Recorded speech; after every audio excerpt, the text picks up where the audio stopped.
So you're using all front, and are you using 2 fingers or 4? 2. 2? That's good. So 2 fingers, and you got there. The biggest thing now is getting to where you can progressively add more power, like quicker, but doing that, I guess, not too fast, because you can easily lock it up, and then what do? You got to slowly release and then get back on. But that'll come with time and practice. So still, and I would say do this, like pick a point and just keep, and then practice, you know, emergency braking, and mostly only with your front.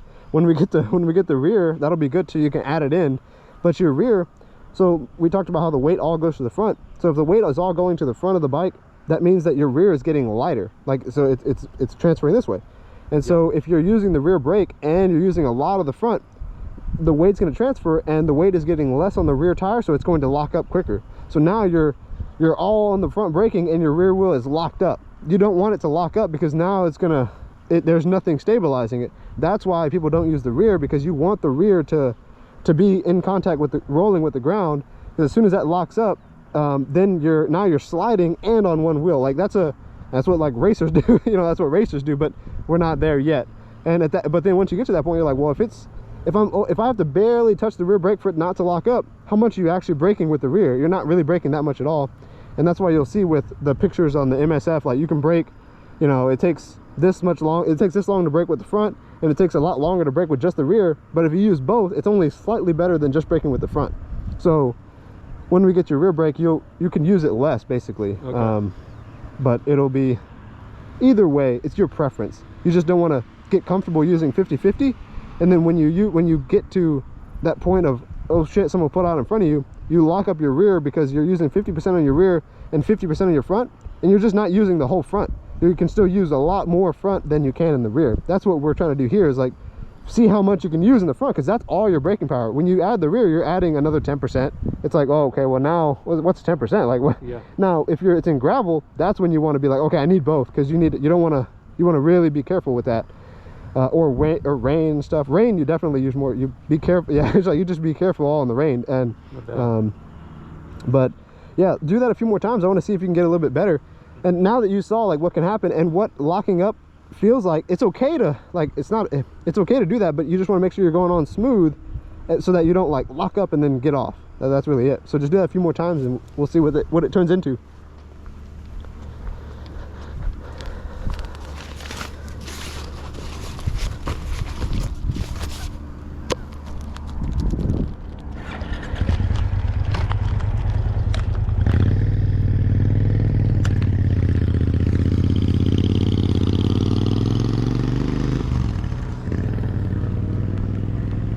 Oh, wow.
Oh,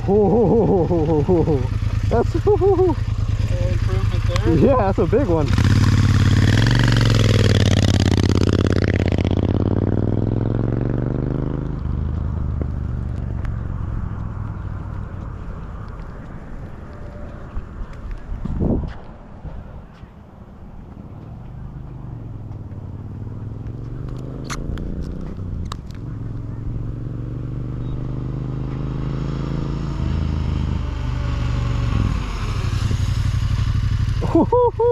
with the slide, bro. That okay, that's good, that's good. Wow. So if there was a car there, you would have hit it before, but now you wouldn't. So I mean, and wow, that's good. So you actually got to the point where the front slid about 2 inches right at the very end. Did you feel that? Yeah. Yeah. So that's like ideal. That's what people should be doing before they hit the back of the car. But like they're just like, oh crap, and you know, locking up the rear wheel, and they're like, they don't know how much front you can use because you've never really done that before in practice. And you can still keep getting better and better, and then like, but do you kind of see how the front dives and then you have the power? Like the front, it's kind of like, yeah, it gets situated and then you can start really braking harder. Oh yeah. If you feel that, that's what if you had the thicker fork oil and the bigger springs, it's like boom, you're there immediately, and now you can brake immediately. So instead of it like diving and then you're in the power, it's more of like there is no dive, it just kind of, and then you brake. It doesn't sag all the way. That's cool. So go ahead, pull off to the side. I want you to mark me out now with the greens.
That's probably about as fast as I could stop right there. Like, so from the very beginning, I'm only getting, you know, about that much more, and I use the rear right here too. Yeah. So like I didn't, you know, I can't really get much better than that. But I'm like, I mean, that's like, you know, if you're getting here every single time, and that's like where your potential is, that's the idea that you're wanting. You don't want to have like that first one be super, you know, super much further, a lot further than your perfect condition one later on. So as you get better, next time we come out, the idea is that you'll be, you know, only halfway out, and then, you know, your best is here. So, or like your consistency is much better. But yeah, dude, that's a big improvement, like from there. And obviously we weren't trying to go super like a lot on the big one, but the you know, that later on you don't even try, and you're like, oh, I just stopped at like the best I could, and I wasn't even trying, like I wouldn't even try. The cool thing is I know the capability of, yeah that's great. Also, my mentality on braking was I don't know. I don't know why I thought, you know, it's, hey, this is how you brake, is just, you know, The mentality, every yeah. time, just do like a balance, do a bit of the back and the front. Well, it's a good way to start. You know, it's a great way to, like, you know, get going and be, it's a good start, you know. But now there's like, hey, you're at the next level now. You're experienced in moving around on the road. So now it's like, get that much better, you know, get to that next level.